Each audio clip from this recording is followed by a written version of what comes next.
சேனலுக்கு உங்களை அன்போடு வரவேற்கிறேன். நம்ம ப்ரோக்ராம் கம்ப்ளீட் பண்ணிட்டோம் ஒரு பேசிக்கு. இன்னும் அடுத்த ஸ்டைல் அப்படிங்கிறது யாண்டைட் ஸ்டைல்ஸோ இல்லை வந்து ஒரு பேண்ட் எடுத்துக்கலாம். தென் கட்டன் ஷூ இருக்குது. ஒரு 5-6 ஸ்டைல் இருக்குது. ஒவ்வொன்றையும் ஒவ்வொரு டிஃப்ரென்ஸ் இருக்குது. அதனால தான் அந்த ஸ்டைல் வைஸாக பிரிச்சிருக்கேன். காலர் டிஷர்ட் இருக்குது. சரியா? அதெல்லாம் நம்ம தொடர்ந்து பார்க்க போகிறோம். இன்பிட்வீன் நம்ம வந்து சில விஷயங்கள்லாம் நம்ம தெரிஞ்சுக்கணும். என்னென்னா, இந்த வேஸ்டேஜ் அப்படிங்கிறத பற்றி பேசணும். அந்த வேஸ்டேஜில் ரொம்ப முக்கியமான பார்ட் வந்து defects in the fabric. Defects of the fabric அப்படிங்கிறது causes because of yarn manufacturing, inferior yarn manufacturing.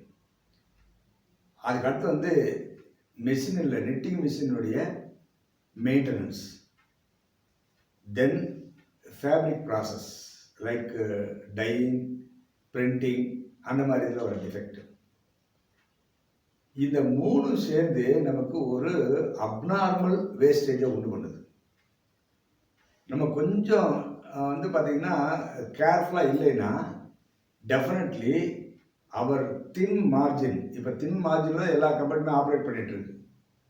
Because of the competitiveness in the world wide business என்வாயன்மெண்ட்டில் ரொம்ப காம்படிட்டிவ்னஸ் இருக்கிறதுனால everybody is bound to bring down their rates.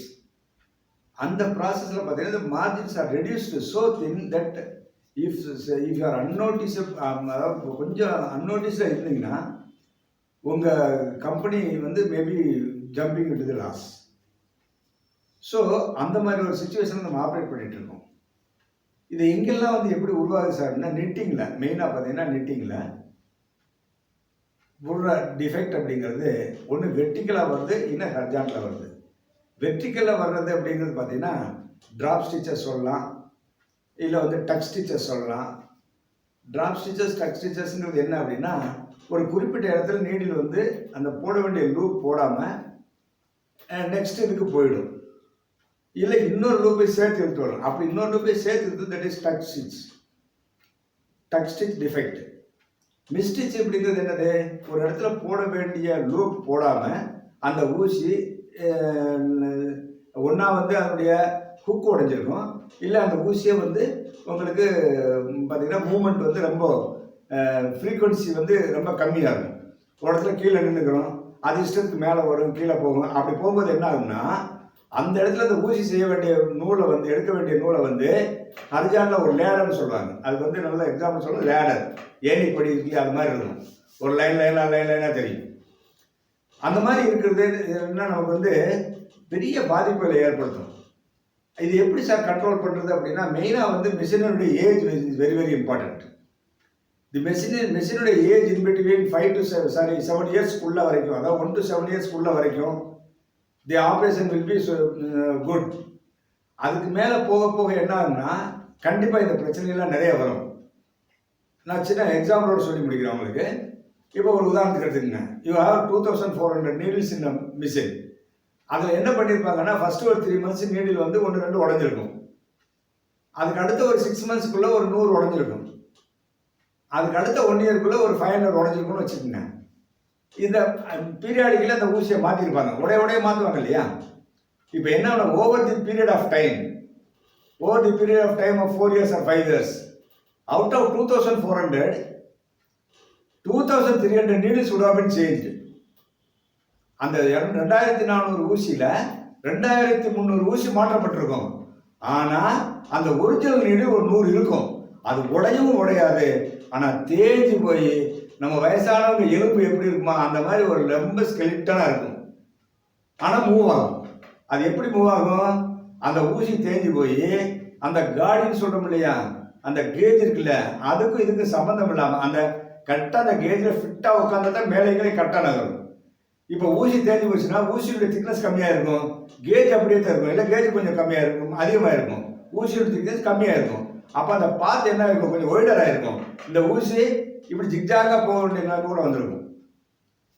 So இந்த மாதிரி ஊசியை வந்து எல்லாம் அப்டேட்டாக பண்ண முடியுமானா, கம்பெனிஸ், அதாவது knitting operating companies should do every period of time, or at least ஒரு 2 years or 3 years ஒரு entire needle has to be changed. நடக்குதா? அப்படி நடந்துச்சுன்னா என்ன ஆகும், அவங்களுடைய ஆப்ரேஷன், அதாவது காஸ்ட் ஆஃப் ஆப்ரேஷன் மேபி அந்த ஹையர் சைடு. நிட்டிங்களுடைய ரேட்டை வந்து இன்க்ரீஸ் பண்ண வேண்டிய சூழ்நிலை வரலாம். அப்போ அவங்களுக்கு காம்படிட்டர்ஸ் பார்த்து என்ன பண்ணுறாங்க, உடஞ்ச ஊசியை மட்டும் ரீப்ளேஸ் பண்ணுறாங்க. ஒரு குறிப்பிட்ட காலத்தில் ஒரு 2 இயர்ஸ் இல்லை ஒரு 3 இயர்ஸ் ஒன்ஸு என்ன பண்ணியிருக்கணும் அவங்க என்டையர் டோட்டல் நீடில் சரி ஒரு நூடில் வந்து நீங்கள் ஒரு நீடில் வந்து நீங்கள் ஒரு 20 ருபீஸ் ஆகுதுன்னு வச்சுக்கோங்க, 2400 நீடில்ஸ் மாற்றினா ரொம்ப காஸ்ட்லி தானே. ஸோ அந்த மாதிரி வந்து அந்த அந்த காஸ்ட்டை வந்து எங்கே எடுக்கணும், நம்ம பழையபடியும் இந்த நிட்டிங்லேருந்து எடுக்கணும். அப்போ அந்த மெயின்டெனன்ஸ் அப்படிங்கிறது நம்ம எப்படி நம்ம வந்து 2 வீலர் இது காரில் மெயின்டைன் அது மாதிரி தான் சில விஷயங்களை மாற்ற ஆகணும் அப்படின்னா உண்மை. ஸோ அப்போ life of the machine is very very important. அந்த லைஃப் ஆஃப் தி மிஷின் கம்மியாக இருந்தால் நம்மளுடைய அவுட்புட் நல்லா இருக்கும். இது வந்து ஒரு ஒரு பக்கம், இது வந்து நீடில் படி சொல்லிட்டேன் சார். அது மட்டும் தான் காரணமானா இல்லை, மேனுவல் மிஸ்டேக்ஸ்னு ஒன்று இருக்குது. அந்த மேனுவல் மிஸ்டேக்ஸில் என்ன, அந்த யான் டென்ஷன் உள்ள கொடுக்குறாங்க இல்லையா, it has to be properly adjusted in every feeder. ஒரு ஃபீடர் டென்ஷன் மாறுபட்டுச்சுன்னா அந்த அந்த ஒரு குறிப்பிட்ட லூப்ஸ் எல்லாம் வந்து வித்தியாசமாக தெரியும். ஒரு சில லூப்ஸ் லூஸாக இருக்கிற மாதிரி தெரியும், ஏன்னா டென்ஷன் கரெக்டாக அட்ஜஸ்ட் பண்ணல. இது வந்து மேனுவல் மிஸ்டேக். இன்னொரு மிஸ்டேக்ஸ் இருக்குது, திக் பிளேசஸ் தின் பிளேசஸ்.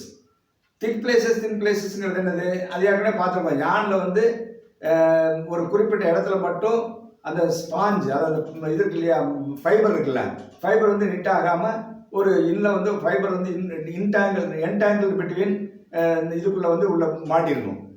அந்த மாதிரி இருந்ததுன்னா அது வந்து ஒரு டிஃபரன்ஸ் காட்டும். சரியா? தின் பிளேசஸ்ங்கிறது என்னது, ஒரு குறிப்பிட்ட ஒரு லூப்ஸ் மட்டும் ரொம்ப தின்னா நல்ல தெளிவாகவே தெரியும், அந்த நூலுடைய ஒல்லியாக இருக்கும் அந்த இடத்துல மட்டும். சரி, யானுடைய கவுண்ட் டிஃப்ரென்ஸ் அப்படிங்கிறது வந்து ஒரு கோனுக்குள்ள கவுண்ட் டிஃப்ரென்ஸு ஒரு குறிப்பிட்ட 100 மீட்டர் மட்டும் இல்லை ஒரு 200 மீட்டர் மட்டும் 34 கவுண்ட்டுக்கு கோனில் வந்து ஒரு 30s கவுண்டோ இல்லை 38s கவுண்டோ மாறி இருந்துச்சுன்னா, அதாவது இந்த கவுண்ட்டை விட வித்தியாசமான கவுண்ட்டு வந்துருந்துச்சுன்னா, அந்த நீடில் அந்த அந்த எவ்வளவு 100 மீட்டரோ ஒரு 200 மீட்டரோ அந்த துணியில் வந்து நம்ம லூப் ஃபார்ம் ஆகுது இல்லையா, அந்த ஒரு லைன் 2 லைன் வரைக்கும் என்ன ஆகும், ஒரு டிஃப்ரெண்ட்டாக தெரியும். அது நிட்டிங் பண்ணும்போது நீ கவனிக்காம விட்டுறலாம், ஆனால் டையிங் பண்ணும்போது கண்டிப்பாக ஒரு லைன் கண்டிப்பாக தெரியும். அப்போது டையிங் பண்ணும்போது பண்ணிவிட்டு நீங்கள் செக் பண்ணும்போது வெர்டிக்கலாக மிஸ்டேக் இருந்தால் mostly because of the machine, ஹரிஜானலாக மிஸ்டேக் இருந்தால் maximum because of the yarn. இதை நம்ம மனசில் வச்சுக்கணும். அப்போ நிட்டிகள் நம்ம வந்து எப்படி இதை இது கண்ட்ரோல் பண்ணுறது அப்படின்னா, அந்த ஒவ்வொரு ரோடை சாம்பிள் எடுத்துக்க வேண்டியதான். ஒரு 200 ரோடு இருந்துச்சுன்னா ஒரு 2 ரோடு ரேண்டமாக எடுத்து அதில் எத்தனை மீட்டர் துணி இருக்கும், ஒரு 30 மீட்டர் 40 மீட்டர் துணி இருந்துச்சுன்னா அந்த 40 மீட்டரில் எஃபெக்டிவாக எத்தனை மீட்டர் நமக்கு வந்து டிஃபெக்ட் வருது, இந்த டிஃபெக்ட்ஸ் எல்லாம் வருது. அதில் நம்ம வெர்டிக்கல் டிஃபெக்டா ஹரிஜானல் டிஃபெக்டா பிகாஸ் ஆஃப் தி மெஷினரியா இல்லை மேனுவலா அப்படின்னு தனித்தனியாக ஸ்டேட்மெண்ட் போட்டு கண்டிப்பாக ஒரு ஸ்டாட்டிஸ்டிக்ஸ் எடுக்கணும். யானால் வருதா இல்லை வந்து மேனுவல்னால வருதா, அது எப்படி அதை கண்டுபிடிக்கலாம். யானால் வந்தால் தெரிஞ்சிடும். எப்படின்னா இந்த திக் பிளேசஸ் தின் பிளேசஸ் இல்லை வந்து கவுண்ட் டிஃப்ரென்ஸு இதெல்லாம் வர்றது யானால். ஆப்ரேஷன் நிட்டிங் மிஷின் ஆப்ரேஷனால் வர்றது வெர்டிக்கலாக ஒரு லைனு லேடர் இல்லை வந்து ஹோலு ஒரு பேலி எஃபெக்ட்டு, இதெல்லாம் என்ன because of the machine operation. So இந்த மாதிரி நம்ம தனியாக எழுதிக்கிட்டு you have to come to a conclusion because of the மிஷினரியா இல்லை பிகாஸ் ஆஃப் தி யானா. இதை நம்ம செய்ய முடியுதா, நம்ம மோஸ்ட்லி செய்கிறது இல்லை. அட்லீஸ்ட் என்ன பண்ணிருக்கலாம், ஒரு ரோலை எடுத்து அந்த ரோலில் எனக்கு மொத்தமாக டிஃபெக்ட் எவ்வளோ வருதுன்னா நம்ம கண்டுபிடிச்சிக்கலாம். மொத்தமாக ஒரு ரோலில் எத்தனை மீட்டர் எனக்கு வந்து ரிஜெக்ஷன்ஸ் போகுது, ஒரு 40 மீட்டர் துணியில் எனக்கு ஒரு உதாரணத்துக்கு ஒரு மார்பெட்டே ஒரு இது பண்ண செக்கிங் இருக்கும், டேபிள் இருக்கும், அந்த கீழே ஒரு லைட் எரியும், அது பார்த்துட்டு வருவாங்க, அதில் செக் பண்ணுவாங்க. கம்பெனியில் செக் பண்ண மாட்டாங்கன்னு சொல்லலை, ஆனால் நம்மகிட்ட அவங்க என்ன பண்ணுவாங்க அப்படின்னா செக் பண்ணிவிட்டு அவங்களுக்கு சம்மந்தம் இல்லாத விஷயத்தை விட்டுருவாங்க. இப்போ அதில் வந்து இந்த ஸ்டேட்மெண்ட் நம்மகிட்ட இருக்கணும். எப்படி, இந்த லாட்டில் இந்த 2000 கிலோவில் எனக்கு இவ்வளவு ரிஜெக்ஷன் போயிருக்கு அப்படிங்கிற ஸ்டேட்மெண்ட் நம்மகிட்ட இருக்கணும். அது இருந்தால் மட்டும்தான் we can take remedial actions. அது எங்கே பண்ணியிருக்கணும், டையிங் பண்ண. இப்போ இது இல்லாமல் டையிங்கில் என்ன மாதிரி மிஸ்டேக் வரும், டையிங்கில் நிறைய மிஸ்டேக் வர்றதுக்கு வாய்ப்பு உண்டு. உதாரணத்துக்கு ஸ்கவரிங் அப்படின்னு ஒரு ஆப்ரேஷன் இருக்குது. அது என்ன sir scouring? Scouring is an operation which is done for removing the impurities and other foreign particles in the fiber. ஃபைபரில் இருக்கிற இம்ப்யூரிட்டிஸையும் தேவையில்லாத விஷயங்களையும் ரிமூவ் பண்ணுறது தான் ஸ்கவரிங்கிற ப்ராசஸ் பண்ணுறோம். அதில் அந்த ஃபைபருடைய டோட்டல் கலரும் மாறும். இல்லை இப்போ உதாரணத்துக்கு ஒரு ஒரு க்ரீம் கலரில் இருக்கும், நிட் பண்ண உடனே க்ரீம் கலரில் இருக்கும். ஆனால் கண்டிப்பாக வந்து அது டை பண்ணும்போது அது வந்து என்ன பண்ணுங்க, ஸ்கவரிங் பண்ணும்போது இட் சேஞ்சஸ் இட்ஸ் கலர், அது ஒயிட்டாக மாறணும். ஏன்னா அது கொஞ்சம் ப்ளீச்சிங் சேர்ப்பாங்க. ஸ்கவரிங் கொஞ்சம் ப்ளீச்சிங் இருக்கும், ப்ளீச் பண்ணுவாங்க. பண்ணும்போது அது ஒயிட்டாக மாறும். அது பண்ண பிறகு அவங்க கலரை ஏற்றுவாங்க. அப்போ ஸ்கவரிங் சரியாக பண்ணலைன்னா என்ன ஆகும் யோசிச்சு பாருங்க. ஸ்கவரிங் சரியாக பண்ணலைன்னா ஒன்று வந்து இம்ப்யூரிட்டிஸ் இருக்கிறது ஒன்று, அது ரிமூவ் ஆகாது. ரெண்டாவது அந்த கலர், அந்த ஏற்கனவே ஃபேருடைய கலர் மாறி கொஞ்சம் ஒயிட்டாக மாறினா தான் நீங்கள் என்ன கலர் ஏற்றுறீங்க அது ரிஃப்ளெக்ஷன் கரெக்டாக வரும். அது ஸ்கவரிங் கரெக்டாக பண்ணலைன்னா அந்த கலர் ரிமூவ் ஆகாது. அந்த காட்டன் செல்லுலோசிக் ஃபேப்ரிக்கான கலர் ரிமூவ் ஆகாது. அப்படி ரிமூவ் ஆகாதப்போ உங்களுக்கு கரெக்டாக வந்து எந்த கலர் பண்ணுறோம் கரெக்டாக, டார்க் கலரோட பிரச்சனை, லைட் கலர் ரொம்ப ப்ராப்ளம். சரி, அது அப்படி இருக்க அந்த ஸ்கவரிங் பண்ணலைன்னா, சரியாக பண்ணலைன்னா இந்த வேக்ஸ்ன்னு ஒன்று இருக்கு இல்லையா, பேரோஃபின் வேக்ஸ் அப்ளை பண்ணியிருப்பாங்க. நிட்டிங் யானுக்கும் ஓவன் யானுக்கும் உள்ள டிஃப்ரென்ஸ் என்ன? நிட்டிங் யானில் வந்து வேக்ஸ் கோட்டிங் இருக்கும். வேக்ஸ் கோட்டிங் இருந்தால் மட்டும்தான் நிட்டிங் யான். வேக்ஸ் கோட்டிங்கில் நிட்டிங் யான் கிடையாது. ஓவன் யானுக்கு வந்து வேக்ஸ் கோட்டிங் இருக்காது. அவங்க என்ன பண்ணுவாங்க, சைசிங்னு பண்ணுவாங்க. சைசிங்னா என்ன? அந்த யானை ஸ்டிஃபன் பண்ணுறது. யானை வந்து கம் போட்டு ஸ்டார்ச் போட்டு இருக்கிற யானுடைய அந்த ஸ்ட்ரென்த்தை அதிகப்படுத்துவாங்க. ஏன்னா அந்த ஸ்டார்ச்சிங் ஏற்றும் போது அந்த யானுடைய ஸ்ட்ரென்த் அதிகமாகும். அவங்க என்ன பண்ணுவாங்க, ஓவன் முடிஞ்ச பிறகு, துணி முடிஞ்ச பிறகு ஒரு ப்ராசஸ், கவரிங் மாதிரி அங்கே ஒரு ப்ராசஸ் சொல்கிறாங்க. தட் இஸ் கால்ட் டீசைசிங் அப்படிம்பாங்க. ஓவன் ஃபேப்ரிக்கில் நம்ம சொல்கிறது டீசைசிங், நிட்டிங் ஃபேப்ரிக்கில் நம்ம சொல்கிறது ஸ்கவரிங். இந்த ஸ்கவரிங் கரெக்டாக இருந்தால் தான் உங்களுக்கு டையினுடைய அஃபினிட்டி, கலர் அஃபினிட்டின்னு சொல்ல முடியாது, கலர் ஒட்டும் தன்மை, கலர் ஏறும் தன்மை நல்லா இருக்கும். ஒருவேளை அந்த ஸ்கவரிங் சரியாக பண்ணலைன்னா உங்கள் துணியில் ரிஃப்ளெக்ஷன், கலருடைய ரிஃப்ளெக்ஷன் சரியாக வராது. Point number 1. அப்படி ஸ்கவரிங் சரியாக பண்ணலைன்னா, அந்த பேரோஃபின் வேக்ஸ் சரியாக ரிமூவ் ஆகலைன்னா டையிங் அது மேலே ஏற்றிடுவீங்க. ஒன்று சரியாக ஏறாது, சாரல் விழுந்த மாதிரி இருக்கும். ஏன்னா பேராஃபின் வேக்ஸ்க்குள்ளே கலர் பெனட்ரேட் ஆகி செல்லுலோசிக் ஃபேப்ரிக்கு உள்ளே போகணும். செல்லுலோசிக் ஃபேப்ரிக் ஃபைபருக்குள்ளே போகணும். இன்டராக்டிவ் டைஸ் தான் பண்ணுறோம். இன்டராக்டிவ் டைஸ்னால் என்ன? இன்டராக்டிவ் டைஸ்னால் அந்த ஃபைபருக்கு உள்ளே போய் அந்த டைஸினுடைய அந்த ஃபைபர்னுடைய கலர் வந்து மாற்றுறது. அப்படி மாறுறதன் மூலமாக தான் இந்த டைஸ் ஏற்றப்படுது. அதுக்கு pH வேல்யூ 11.5 12 இருக்கணும். ஸோ இந்த pH வேல்யூங்கிறது வாட்டரில் ரொம்ப ரொம்ப இம்பார்ட்டன்ட். அந்த pH வேல்யூ கரெக்டாக இருந்தால் மட்டும்தான் இந்த ரியாக்டிவ் டைஸில் வந்து ஒரு கம்ப்ளீட்டாக வந்து இந்த கலர்ஸ் வந்து அப்சர்வ் ஆகும். அப்படி pH வேல்யூ கம்மியாக இருந்ததுன்னா என்ன பண்ணுவாங்க, சோடியம் ஹைபோரேட் அதை ஆட் பண்ணி அதை pH வேல்யூ இன்க்ரீஸ் பண்ணிக்குவாங்க. அந்த pH வேல்யூ இன்க்ரீஸ் பண்ணி தான் உங்களுக்கு வந்து டை பண்ணுவாங்க. ஸோ இந்த ப்ராப்பராக இந்த விஷயங்கள்லாம் பண்ணலைன்னா pH வேல்யூ கரெக்டாக மெயின்டைன் பண்ணணும். அதே சமயத்தில் ஸ்கவரிங் கரெக்டாக பண்ணணும். இதெல்லாம் பண்ணாமல் நம்ம வந்து பண்ணோம்னா கண்டிப்பாக டையிங்கில் உங்களுக்கு தேவையான ரிசல்ட் வராது. ரெண்டாவது, இந்த டையிங்கில் இன்னொரு மெயின் பிரச்சனை என்ன அப்படின்னா லேப் டிப். இந்த லேப் டிப் டிப்னா லேப் டிப் கிடையாது, LAP லேப்னா சின்ன பீஸு, ஒரு சாம்பிள் பீஸு. அது என்ன பண்ணியிருப்பாங்கன்னா ஒரு தனித்தனியாக பாத்திரம் மாதிரி இருக்கும். அதில் வந்து அந்த மேலே, அதாவது அந்த மிஷின் மேலே போய் வர்ற மாதிரி செட் பண்ணியிருப்பாங்க. ஒரு மோட்டர் இருக்கும். இதில் வந்து ஒரு துணியை தொங்க விட்டுருப்பாங்க, அதை மடித்து அதில் லாக் பண்ணியிருப்பாங்க. இதில் கீழே வந்து அந்த டை பாத்திரம், அந்த டை பாத்திரம் நம்ம எவ்வளவு ப்ரொபோஷனேட்டுங்கிற கால்குலேட் பண்ணுறது அந்த லேப் டிப்பு. இப்போ உதாரணத்துக்கு ஒரு குறிப்பிட்ட கலர் வேணும் அப்படின்னா இதில் என்னென்ன டைஸ் போட்டால் இந்த கலர் வரும் அப்படிங்கிறத என்ன பண்ணுவாங்க, ஸ்டடி பண்ணி மெஷர் பண்ணி எத்தனை லிட்டர் வாட்டர் ஊற்றிருக்கோம், அதில் எத்தனை கிராம் இந்த டைஸ் போட்டிருக்கோம், இந்த டைஸ் எத்தனை கிராம் போட்டிருக்கோம், இந்த கலர் எத்தனை கிராம் போட்டிருக்கோம், இதெல்லாம் அவங்க எழுதிக்கணும். எழுதிட்டு என்ன பண்ணுவாங்க, இந்த இடத்துல வந்து அந்த லேப்டாப் கிரியேட் பண்ணுவாங்க. அண்டர்லைன் வேர்ட், இங்கே தான் பேண்டோன் கலருடைய ஃபார்முலா இங்கே தேவைப்படும். அந்த பேண்டோன் கலருடைய ஃபார்முலா எதுக்கு தேவைப்படும்னா, அட்வான்ஸ்டு கண்ட்ரீஸில் அட்வான்ஸ்டு டையில் என்ன பண்ணுவாங்க அப்படின்னா, ஒரு குறிப்பிட்ட பேண்டோன் கலர் நம்பர் இருக்குன்னா அந்த குறிப்பிட்ட பேண்டோன் கலர் நம்பர் கொடுத்துட்டாங்கன்னா பிரச்சனையே கிடையாது.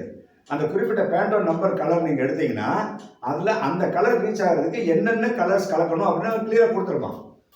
அப்போ இந்த இவர் டை மாஸ்டருடைய வேலை என்ன, அந்த குறிப்பிட்ட கலர் வர்றதுக்கு அவன் பேண்டோன் கலரில் என்னென்ன கலர் சொல்லியிருக்கானோ அந்த கலரையெல்லாம் மிக்ஸ் பண்ணி அவர் ஒரு சாம்பிள் கிரியேட் பண்ணுவார். அந்த சாம்பிள் கிரியேட் பண்ணி அந்த லேப் டிப்பை வந்து நம்மகிட்ட அப்ரூவல் வாங்குவார். நம்ம என்ன பண்ணுவோம், பையிங் ஆஃபீஸர் கொண்டு போய் இதை கொடுத்து இது ஓகேயா அப்படின்னு கேட்டு அப்ரூவல் வாங்கின பிறகு இந்த லேப் டிப் தான் ரெஃபரன்ஸ். எதுக்கு, மெயின் ப்ரொடக்ஷன் போகும்போது கலர் போடும்போது இதுதான் ரெஃபரன்ஸ். இந்த லேப் டிப்பை வச்சு தான் அவங்க கம்பேர் பண்ணி தான் நம்ம அப்ரூவல் பண்ணணும். இப்போ லேட்டஸ்ட்டாக கம்ப்யூட்டர் சிஸ்டமில் வந்துருச்சு. இந்த லேப் டிப்பையும் இந்த ஃபேப்ரிக்கையும் சிஸ்டத்தில் கொண்டு போய் காட்டினோம்னா என்ன டிஃப்ரென்ஸ் பர்சன்டேஜ் இருக்குன்னு காட்டிடும் அதுவே. இப்போ நம்ம வந்து முந்தையெல்லாம் பை ஐஸ் பார்த்துட்டு இருந்தோம், கண்ணாலே பார்த்து சொல்லிடுவோம் இது கரெக்ட் இல்லையா, இப்படி ஊற்று பார்க்குறது. ஒவ்வொருத்தர் கண்ணுக்கும் ஒவ்வொரு மாதிரி தெரியும். அது நம்ம ஊரில் வந்து லேடிஸை விட கரெக்டாக கலர் மேட்சிங் பார்த்துருவாங்க, சேலை எடுத்துருவாங்க, அந்த ஜாக்கெட்டுக்காண்டி அலைவாங்க பாருங்க, எப்பா அது தூக்கிட்டு வெளியே ஓடுவாங்க. எங்கேடா ஓடுறாங்கன்னா வெளிச்சத்தில் வச்சு பார்க்குறாங்க கரெக்டாக கலர் மேட்சிருக்காங்க. நம்ம போன உடனே சொல்லுவாங்க இது கரெக்டாக இருக்குன்னா அதெல்லாம் இருக்காது, திருப்பி 10 100 எடுத்து போட்டு எல்லாம் அலசுவாங்க. அந்த அளவுக்கு கலர் மேட்சிங் பார்க்குறது பெரிய விஷயம். அப்போ எப்போ நான் சொல்றது 20-30 வருஷத்துக்கு முன்னாடி. இப்போ என்ன ஆயிடுச்சு, ஒரு கம்ப்யூட்டரைஸ் கண்ட்ரோலே வந்துருச்சு. இந்த குறிப்பிட்ட கலர் தானா இதுன்னு சொல்றதுக்கு நீங்க ரெண்டையும் கொண்டு போய் இந்த கலர் மேட்சிங் கேபினெட்டுக்குள்ள வச்சிங்கன்னா ஆட்டோமேட்டிக்கலி கம்ப்யூட்டர் சிஸ்டமே காட்டி கொடுத்துரும் இது ரெண்டு மேட்ச் ஆகுதா இல்லையான்னு. ஸோ இந்த மாதிரியான பிரச்சனைகளும் இருக்கு. நம்ம இந்த வீடியோவில் என்ன பார்த்துருக்கோம் அப்படின்னா, நிட்டிங்கில் திக் பிளேசஸ் டிஃபெக்ட்ஸ் வந்து பார்த்தீங்கன்னா லிஸ்ட் அவுட் பண்ணால் because of the machinery, because of the yarn, because of the manual mistake. இந்த 3 வகையான குரூப்பிங்கில் மெயினாக thick places, thin places, tuck stitch, miss stitch and tension சரியாக அட்ஜஸ்ட் பண்ணலைன்னா வர்ற மிஸ்டேக். இது நிட்டிங்கில்.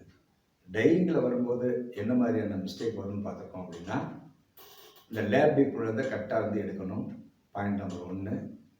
அதுக்கு அடுத்து ஸ்கவரிங் கரெக்டாக பண்ணணும், பாயிண்ட் நம்பர் 2. வாட்டருடைய பிஹெச் வேல்யூ கரெக்டாக மெயின்டைன் பண்ணணும். இந்த 3 நாளையும் டிஃபெக்ட்ஸ் வரும்னு பார்க்கணும். இன்னும் வேறு எந்த மாதிரி டிஃபெக்ட்ஸ் இதில் இருக்குது அப்படிங்கிறத நம்ம இன்னும் வர்ற கிளாஸில் பார்ப்போம்.